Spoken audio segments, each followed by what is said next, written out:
வணக்கம், நான் உங்க friend Jaya Srinivasan. Welcome to veggies recipe. இன்னைக்கு நம்ம வெஜ்ஜீஸ் ரெசிபி கிச்சன்ல ட்ரெடிஷனல் ரெசிபியான சுட்ட கத்திரிக்காய் தொகையில் அரைக்க போறோம். எல்லாருமே அவங்கவுங்க வீட்டுல ஒவ்வொரு மெத்தட்ல தொகையில் அரைக்கிறது உண்டு. நான் எப்படி வீட்டுல அரைப்பேன் அப்படிங்கறத நான் உங்களோட இன்னைக்கு ஷேர் பண்ண போறேன். இது நிறைய வேரியேஷன்ஸோட நம்ம பண்ணலாம். நான் அந்த ட்ரெடிஷனல் மெத்தட்ல பண்ணிட்டு வேற எப்படிலாம் நம்ம அதை மாத்தி பண்ணலாம் அப்படிங்கறதும் நான் சொல்றேன். நல்ல ஸ்மோக்கி ஃபிளேவர்ல சாதத்துக்கு பிசைஞ்சு சாப்பிட்டோம்னு அட்டகாசமா இருக்கும். ஃபர்ஸ்ட் டைம் சேனலை பாக்குறீங்கன்னா ப்ளீஸ் சப்ஸ்கிரைப் பண்ணுங்க.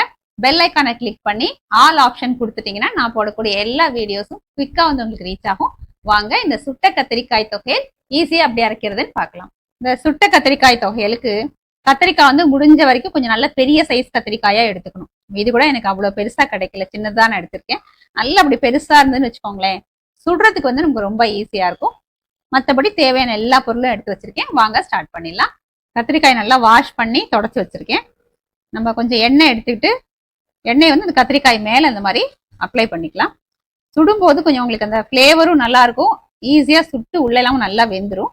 எந்த எண்ணெய் வேணாலும் யூஸ் பண்ணலாம். நான் நல்லெண்ணெய் யூஸ் பண்ணுறேன். ஏன்னா தொகையல் கொஞ்சம் எப்பவுமே நல்லெண்ணெய் நல்லா இருக்கும் இல்லையா, அதனால இதே மாதிரி எல்லா கத்திரிக்காயிலையும் நல்லா எண்ணெய் அப்ளை பண்ணிடுவோம்.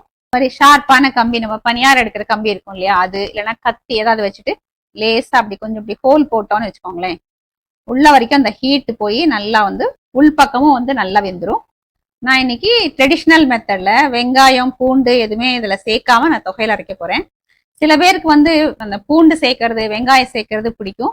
1-2 சின்ன வெங்காயம், ஒரு 2 பூண்டு கத்தியால அப்படி கீறி விட்டோம்னு வச்சுக்கோங்களேன், கொஞ்சம் ஜாஸ்தி கேப் கிடைக்கும் இல்லையா, அந்த கேப்ல அந்த ஒரு பூண்டையும் வெங்காயத்தையும் நம்ம உள்ள அப்படி ப்ரெஸ் பண்ணிட்டோம்னா உள்ளேயே இருந்துரும்.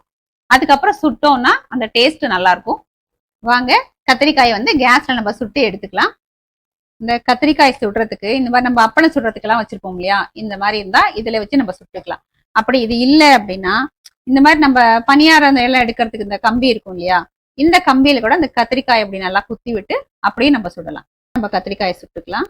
எல்லா கத்திரிக்காயும் நல்லேம் படுற மாதிரி அடுக்கி வச்சிட்டோம் அப்படின்னா, அந்த காலத்துல எல்லாம் அந்த குமுட்டி அடுப்பு விறகடுப்புல எல்லாம் சுடுவாங்க இல்லையா, அந்த மாதிரி வந்துடும். கொஞ்சம் எல்லா பக்கமும் அந்த ஹீட் படுற மாதிரி நம்ம கத்திரிக்காய் இப்படி திருப்பி விட்டுக்கணும். கொஞ்சம் பெரிய கத்திரிக்காயா இருந்தா நமக்கு இந்த மாதிரி ஹேண்டில் பண்றது கொஞ்சம் ஈஸியா இருக்கும். பாருங்க எல்லா பக்கமும் நல்லா சுட்டாச்சு. இப்படி ப்ரெஸ் பண்ணி பாத்தீங்கன்னா நமக்கு தெரிஞ்சிடும் நல்லா சாஃப்டா இருக்கு. பாருங்க அப்படி கையாலத்தோட ரொம்ப சூடா இருந்ததுன்னா கத்தியால அப்படி குத்தி பாத்தீங்கன்னா பாருங்க கத்தி ஈஸியா உள்ள இறங்குது. பாருங்க ஒட்டாமையும் வருது. இப்போ உள்ள நல்லா வெந்தாச்சு. ஸ்டவ் ஆஃப் பண்ணிடலாம். இந்த கத்திரிக்காய் சூடு நல்லா ஆறட்டும். அடுத்த ப்ரிப்பரேஷன் என்னன்னு நம்ம பார்க்கலாம். ஸ்டவ்ல ஒரு கடாய் வச்சிருக்கேன். 1 டேபிள் ஸ்பூன் நல்லெண்ணெய் ஆட் பண்ணிக்கலாம். எண்ணெய் சூடானதும் 2 சின்ன கட்டி பெருங்காயம் ஆட் பண்ணிக்கலாம். நல்லா வறுத்துப்போம். 1/4 டீஸ்பூன் வெந்தயம், 1/4 டீஸ்பூன் கடுகு ஆட் பண்ணிக்கலாம். கடுகு வெந்தயம் நல்லா பொரியிற வரைக்கும் நல்லா வறுத்துக்கணும். பொரியாம இருந்தது அப்படின்னா நமக்கு கசப்பு தன்மை வந்துடும் தொகையில.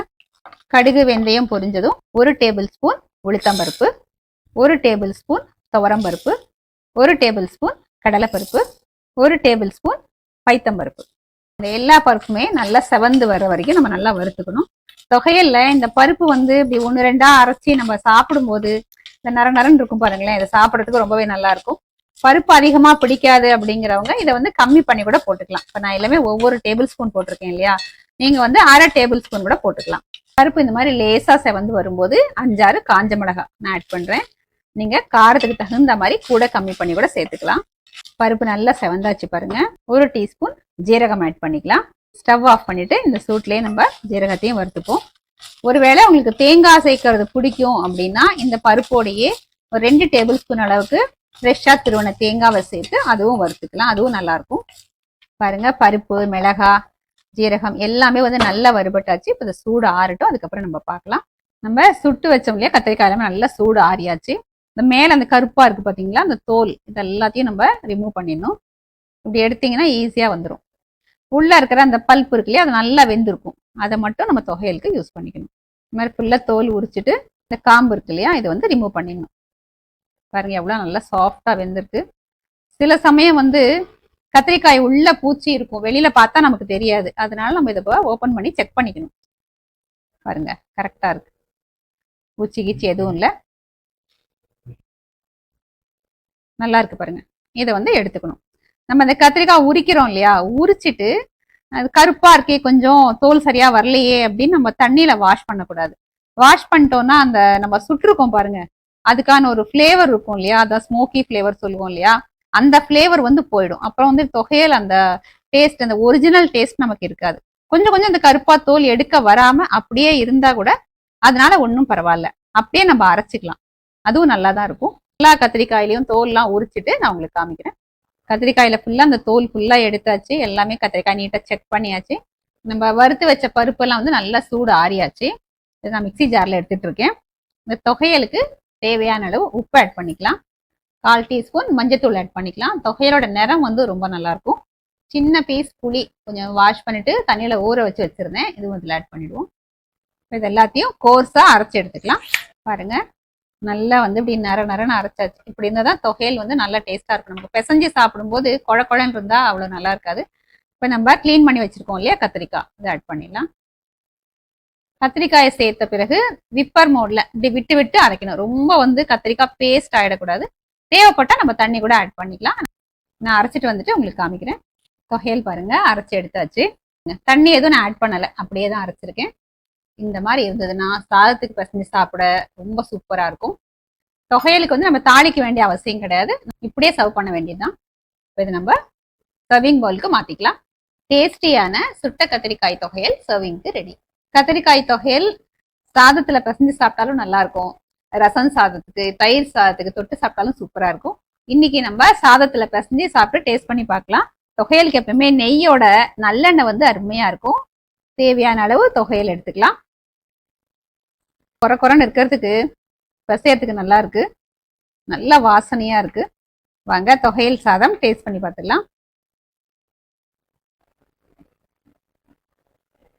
அருமையா இருக்குங்க, செம்ம சூப்பரா இருக்கு. இந்த ஸ்மோக்கி ஃப்ளேவர் அது அட்டகாசமா இருக்கு. நம்ம போட்டுக்கிற பருப்பு அதெல்லாமே வந்து நேரன்னு சாப்பிடும்போது ரொம்ப நல்லா இருக்கு, ஒரு நல்ல ஃபீல் கொடுக்குது. நல்லெண்ணெய் வாசனையோட அருமையா இருக்கு. சில பேருக்கு வந்து இந்த சுட்ட ஃப்ளேவர் பிடிக்காதுன்னு சொல்லுவாங்க இல்லையா, அவங்க என்ன பண்ணலாம் அப்படின்னா கடாயிலேயே கொஞ்சம் நல்லெண்ணெய் ஊற்றி நல்லா வதக்கிட்டு அது அப்படியே அரைச்சிக்கலாம். நம்ம புளி சேர்த்துருக்கோம், புளி வேண்டாம் அப்படின்னா ஒரு தக்காளியை போட்டு வதக்கி அப்படியே நம்ம அரைச்சிக்கலாம். நம்ம டேஸ்ட்டுக்கு தகுந்த மாதிரி இதை மாத்தி மாத்தி நம்ம எப்படி வேணாலும் நம்ம பண்ணிக்கலாம். ஆனா ட்ரெடிஷ்னல் மெத்தட் அப்படின்னா இந்த மாதிரி தான் இருக்கும். இதே மாதிரி எங்க வீட்டு மெத்தட்ல இந்த சுட்ட கத்திரிக்காய் தொகையல் நீங்க ஒரு முறை ப்ரிப்பேர் பண்ணி பாருங்க, கண்டிப்பா உங்களுக்கு பிடிக்கும். எப்படி வந்ததுன்னு கமெண்ட்ல சொல்லுங்க. லைக் பண்ணுங்க, உங்க ஃப்ரெண்ட்ஸ் அண்ட் ஃபேமிலியோட ஷேர் பண்ணுங்க. புது ரெசிபியோட நாளைக்கு நான் உங்களை மீட் பண்றேன். தேங்க்ஸ் ஃபார் வாட்சிங்.